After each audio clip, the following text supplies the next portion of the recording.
Son corps était déjà mort. Mais la Bible nous parle. Et nous avons cru que Dieu peut donner une femme au-delà de ménopause un enfant. Et nous avons cru.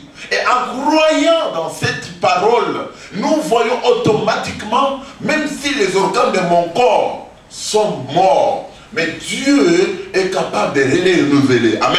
Amen. C'est pourquoi je dirais, je sais que le rêve n'est pas bon, mais je sais que Dieu va les renouveler. Amen. Amen. Amen. Mais qu'est-ce que nous faisons? Nous commençons à pleurer. Je dois laisser mes enfants, je dois laisser la vie. Comment toutes ces choses? C'est pourquoi, bien-aimés, je vous ai dit, Dieu, l'homme regarde la grandeur du problème, mais Dieu regarde la foi. Amen. Amen. Amen. Les gens, les enfants de Dieu, ils pleurent, ils disent, Seigneur, qu'est-ce que moi, Seigneur, pourquoi tous ces problèmes dans ma vie? Pourquoi, Seigneur, j'ai perdu celui-ci? Ils tournent par terre, ils pleurent. Ils croient que Dieu aura pitié parce qu'il a tourné, il a pleuré. Non, Dieu ne doit pas intervenir dans la vie de quelqu'un. Il y a même des enfants de Dieu, ils restent tristes. C'est comme si tu lui parles, il ne parle plus. Il dit, j'ai un problème. Et il reste tranquille, là, triste, comme si Dieu doit les regarder dans sa tristesse. Il doit donner la solution parce qu'il est trop triste. Je te dirai, mon frère, Dieu ne le fera jamais. Parce qu'il y a autant de tristes sur les ponts de Tenchou. Et partout dans les marchés, il y a des gens tristes. Amen. Amen. Mais Dieu fera quelque chose. Non parce que tu as passé une semaine sans manger quelque chose, sans une place à dormir, mais Dieu fera quelque chose parce que tu as la foi en Dieu. Tu dis, je dors dehors, je n'ai pas la nourriture, mais je sais j'aurai une maison. Amen. Je sais que chez moi, il y aura des farines. Parce que Dieu m'a dit, il appelle à l'existence ce qui n'existe pas. Quand Dieu regarde l'homme, il regarde l'homme à travers la foi. C'est la foi. Sans la foi, personne ne verra Dieu.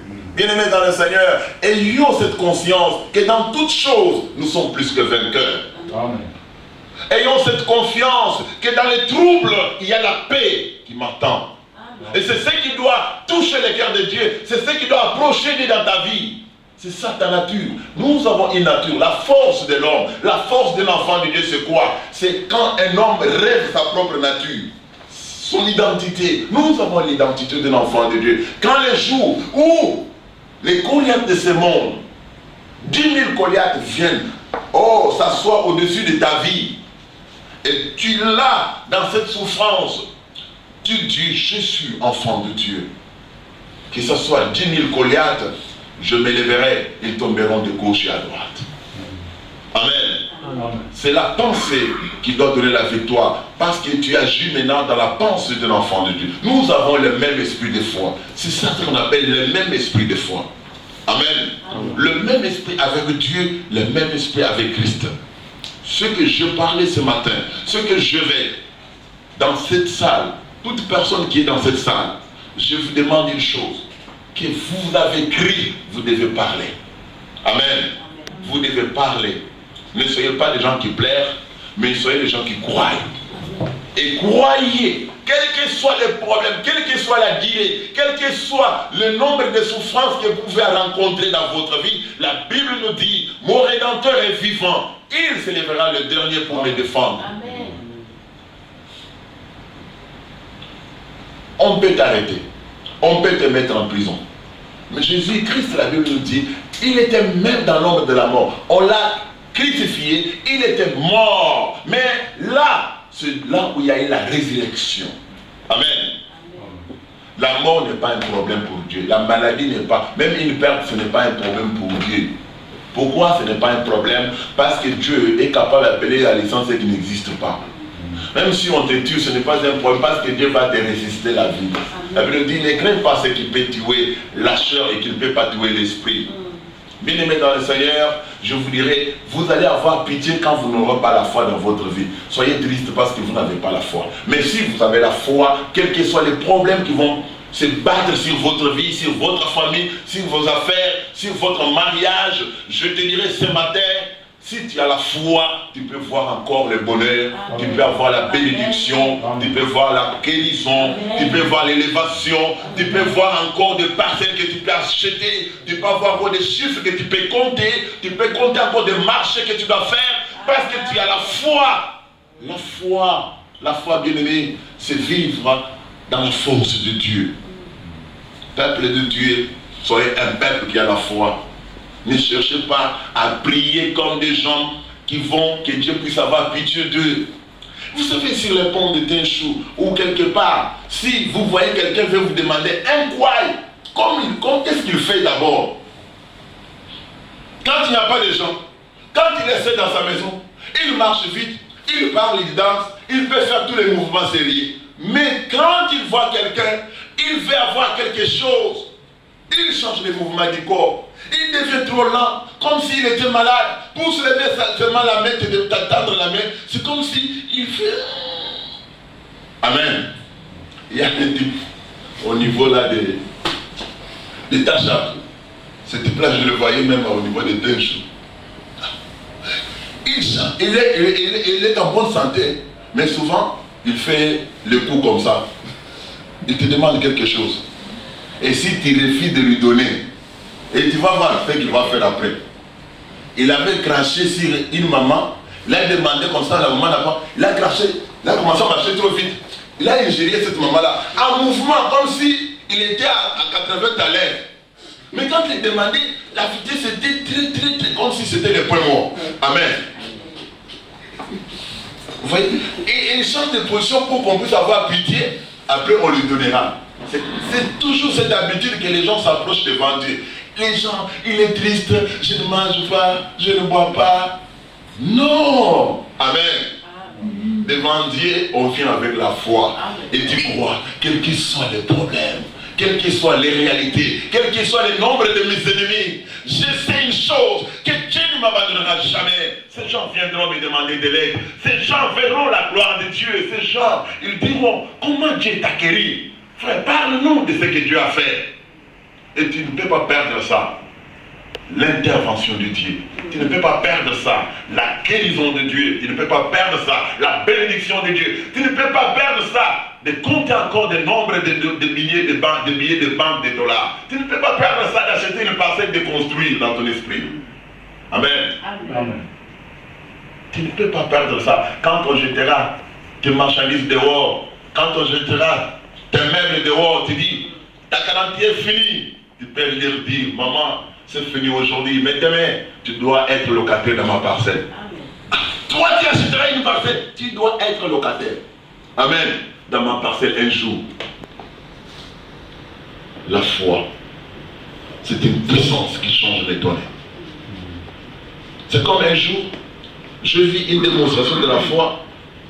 Ma femme partageait avec un homme. Et il a dit à cet homme, moi, j'irai à l'ambassade, on doit me donner le visa avec les enfants. Moi, j'étais là, je le regardais. Cet homme dit, je viens du pays. J'ai donné à l'ambassade beaucoup d'argent. J'ai dit même 10 000 $ qu'on puisse donner le visa à ma femme et mes enfants. Et on a refusé. J'ai fait tout ce que je pouvais faire. Amen. Là, j'étais là, j'ai regardé ma femme avec cet homme. Ma femme a tenu un langage. Il a dit à cet homme-là, moi, j'irai voir l'ambassade. Nous allons être tête à tête et il va me donner le visa avec les enfants. Cet homme lui a dit, maman, est-ce que ce qu'on te dit là, c'est comme s'il minimisait la personne. Mais il lui dit, moi, je crois que Dieu va me donner l'ambassade, il va me donner le visa avec lui tête à tête. Amen. Moi aussi, comme il parlait beaucoup avec l'homme, je voyais comme s'il étouffait la personne. Amen. Quelqu'un qui dit, moi, on m'a chassé de l'ambassade. L'autre dit, moi, on me donnera. C'est comme si celui-là n'est pas trop intelligent. Mais lui dit, on me donnera. Il est parti dans le pays et il ne savait même pas comment ça doit se passer. Il est entré dans une parcelle. Dans cette parcelle, il y avait un homme. Et cet homme-là, un jour, il se promenait sur le fleuve. Il a vu l'ambassadeur de la Chine. Il a dit, oh, je vais me promener dans le bar, sur le fleuve. Il a transporté cet homme, ils ont circulé sur le fleuve. Après, il a dit, je te paie l'argent. Il dit, non, ne me paie pas l'argent. Il me dit, merci, merci. L'ambassadeur l'a remercié. il a donné un numéro de téléphone. Et dans la parcelle que ma femme est partie, c'est dans la parcelle où cet homme était. Après, un jour, il dit, mais comment tu es rentré? Il lui dit, oh, je suis venu chercher le visa pour les enfants. Et cet homme lui dit, quel visa? De la Chine. Mais je connais cet homme-là, non? Le papa là, si tu le regardes comme ça, il n'a pas même, tu peux dire, il n'a pas même une relation avec le chef de quartier. Amen. Mais cet homme-là, il a dit, mais si tu m'achètes, tu me mets 2 minutes, je dois appeler l'ambassadeur. Il a dit, non, tout d'abord tu dois appeler, s'il accepte, je dois te donner l'argent, parce qu'il n'était pas d'accord, ou s'il avec la personne. La personne met ses dignités, il appelle, l'ambassadeur dit, vous venez demain. Et demain, il part. Il trouve les gens dans les rangées là, de l'ambassade dehors. Il a trouvé des commerçants, des grandes personnes dehors, avec cet homme-là. Il arrive comme ça, l'ambassadeur fait signe, il envoie quelqu'un, il dit qu'ils entrent dans une autre porte, là où les gens n'entrent pas. Ils entrent là-bas, il est assis dans les tables avec l'ambassadeur, il dit, qu'est-ce que vous venez prendre? Il dit, je vais prendre des secrets. Il dit, donnez les secrets. Après, il dit, montre le passeport, il donne le passeport. On va, parce qu'on donne le passeport, on laisse demain, on doit récupérer. On va avec les passeports, et on rentre à quelques minutes, 30 minutes, on lui donne le passeport. Il regarde, il dit, est-ce que vous m'avez donné le visa? Est-ce que c'est le visa vraiment? Il a dit, c'est le visa. Il regarde, il ne voit pas les noms des enfants. Il dit, mais est-ce qu'il y a de mes enfants vraiment? Il a dit, il y a des enfants, madame. Il dit, non, il n'y a pas des enfants. Il a commencé à discuter. Pourquoi? Parce qu'il a demandé quelque chose de la foi. Mais quand la chose est arrivée, il commence à examiner avec son intelligence. Est-ce que c'est vrai? Amen. Mais il a oublié qu'il avait déjà proclamé la foi. Et après, on lui donne le visa. Il sort. Tous ces gens-là, tous les commerçants qui les connaissaient disent, comment toi tu as connu l'ambassadeur? Comment toi tu es allé là-bas? Après, je me suis rappelé que le jour où il prononçait la foi, il disait des choses. C'était terrible pour le dire. C'était quand quelqu'un dit, j'ai échoué là-bas, toi tu dis, je dois réussir là-bas. C'est comme si tu es en train de le diminuer. Dans le sens normal, dans la politesse, on ne peut pas dire, ah vraiment c'est difficile. Hein? Mais lui a parlé. J'écris, c'est pourquoi je parle. Amen. Amen. Et quand il est allé, Dieu a conduit les choses pour nous montrer la grandeur de la foi et la puissance de la foi. Amen. Amen. Bien-aimé dans le Seigneur, comme tu as crié, tu dois parler de la parole de Dieu, de la guérison de Dieu, de la bénédiction de Dieu, de l'élévation de Dieu, de la protection de Dieu. Tu seras là où il y a des ennemis, tu diras, Dieu va me protéger, même un seul cheveu de ma tête ne tombera jamais. Amen. Amen. Tu as crié, tu dois parler. Tu as crié, tu dois parler. Tu n'es pas n'importe qui. Tu ne marches pas comme un homme qui agit par l'intelligence. Mais tu agis parce que tu as entendu de la parole de Dieu. Tu dois la prononcer. Les gens vont te regarder. Tu dis pourquoi tu dis quoi? Tu dis comme ça, tu dis j'écris, c'est pourquoi je parle. Applaudissons pour le Seigneur Jésus.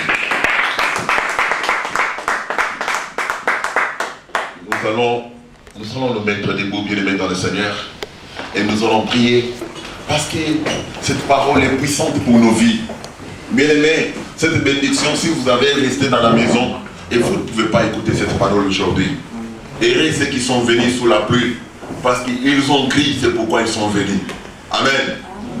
Parce que quand tu as crié, quelqu'un qui croit, sa vie dépend de sa foi. Parce que la foi, c'est un monde de Dieu.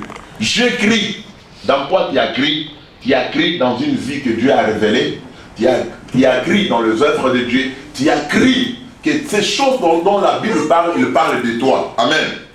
La Bible parle, tout ce que la Bible parle, de Jacob, de Joseph, de Samuel. Quand tu crois, et ces choses, c'est ça ta vie. Amen. Amen. Je fais une révolution dans votre pensée. Tout ce que la Bible parle de Jacob, de Joseph, toutes ces choses, quelle que soit la grandeur de ces choses, parce que vous avez crié ces choses, automatiquement, il s'agit de votre vie. Il s'agit de vous. Amen. Si quelqu'un n'est pas brûlé dans le fait, il s'agit que toi, parce que tu as la foi, le fait ne peut pas te brûler. Ce sont beaucoup de choses. Aujourd'hui, tu dois avoir la foi. Tu dois avoir une nouvelle vie. Tu dois avoir l'intervention de Dieu. Tu dois voir que Dieu marchera avec toi. Tu dois voir qu'il y a une bénédiction qui t'attend quelque part. Tu vas voir dans 2012, tu dois être un homme qui doit vivre une bénédiction particulière. Aujourd'hui, je te dis, bien-aimé dans le Seigneur, j'écris, c'est pourquoi je parle. On doit nous faire un cantique, nous allons chanter et nous allons prier. Que chaque personne, quand on chante, il croit qu'il est enfant de Dieu. Tu es enfant de Dieu.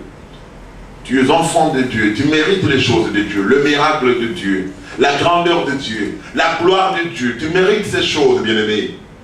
Aujourd'hui, je ne veux pas que tu puisses quitter ce corps en ignorant que tu es enfant de Dieu. Je ne veux pas que tu puisses mourir sans pour autant comprendre que la Bible de Genèse à l'Apocalypse il parle de toi. Parce que la Bible parle d'une personne qui a la foi. Oh, parce que tu as le même esprit, la même foi. La Bible parle. Mwambani salama, niye mwambani salama, niye mwambani salama, niye mwambani salama, niye mwambani salama. Niye mwambani salama. Papa lo bangana yoka, Papa lo bangana yoka, Papa lo bangana yoka, Papa lo bangana yoka. Yahweh simbola loboko, Yahweh simbola loboko, Yahweh simbola loboko. Yahweh sembola loboko, sokina lobi okoyoka, sokina lobi okoyoka, sokina lobi okoyoka, sokina lobi okoyoka. Yoza zambe na bazambe, yoza zambe na bazambe, yoza zambe na bazambe, yoza.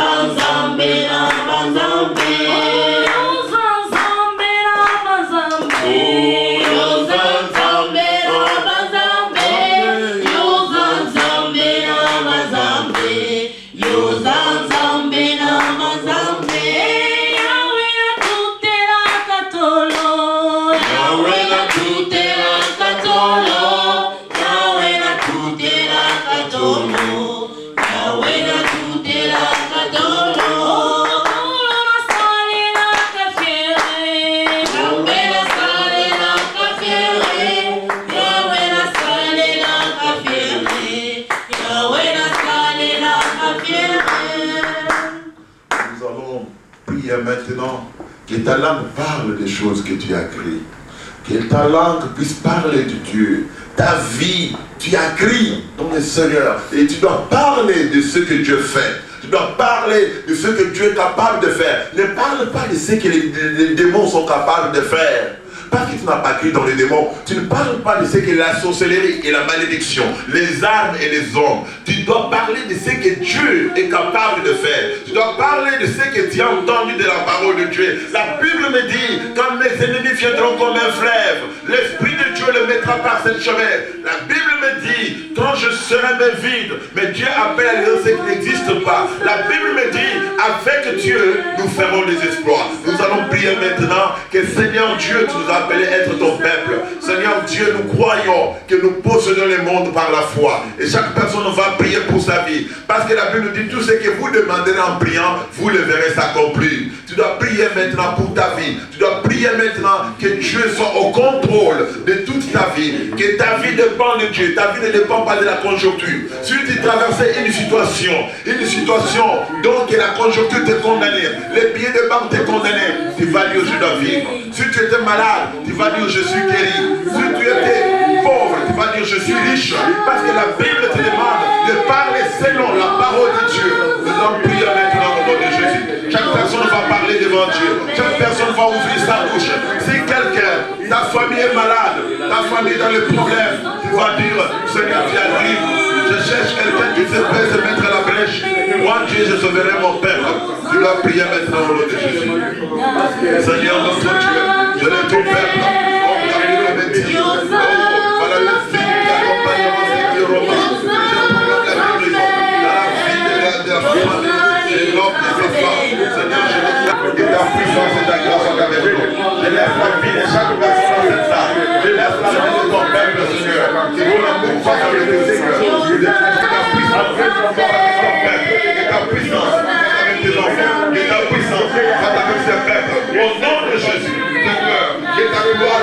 maintenant. Une nouvelle vie, une nouvelle vie. Je bénis ma vie. Je bénis ma famille. Je bénis ma famille. Je bénis ma famille.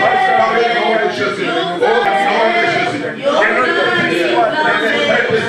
la volonté de Dieu. Et rien ne peut nous faire de prière. Je détruis le projet des démons. Ça n'a plus été enfants. Par les puissances des ténèbres. Les vols des bénédictions. Les vols des puissances des ténèbres. Toute puissance qui n'est pas de toi. Je les détruis maintenant. Au nom de Jésus. Tous les projets qui n'étaient pas bons.